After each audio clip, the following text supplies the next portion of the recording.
Be ready. Start.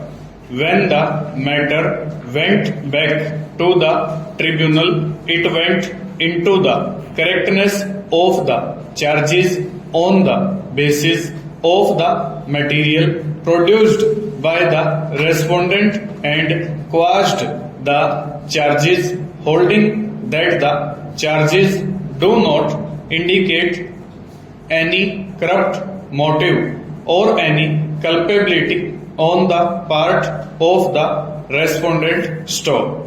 We must say we are not a little surprised at the course adopted by the tribunal. Stop. In its order dated September 10, 1992, this court specifically drew attention to the observations in A.N. Saxena that the tribunal ought not to interfere at an interlocutory stage, and yet the tribunal chose to interfere on the basis of the material which was yet to be produced at the inquiry. Stop. In short, the tribunal undertook the inquiry which ought to be held by the disciplinary authority or the inquiry officer appointed by him, and found that the charges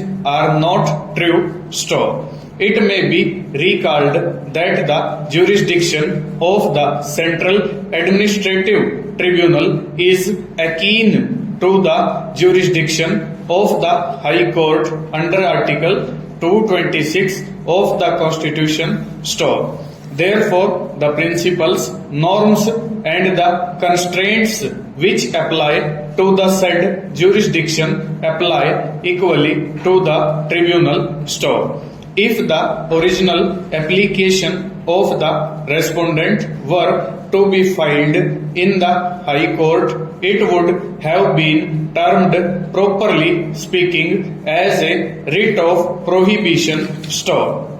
A writ of prohibition is issued only when patent lack of jurisdiction is made out. Stop.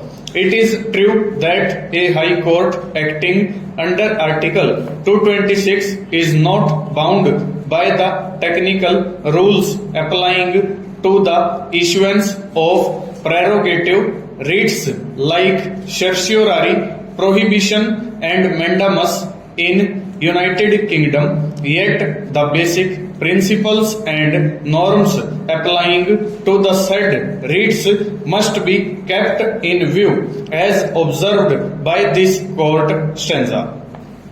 The language used in Articles 32 and 226 of our Constitution is very wide, and the powers of the Supreme Court as well as of all the High Courts in India extend to issuing of orders, writs, or directions, including writs in the nature of habeas corpus, mandamus, quo warranto, prohibition, and certiorari, as may be considered necessary for enforcement of the fundamental rights, and in the case of the High Courts for other purposes as well. Stop.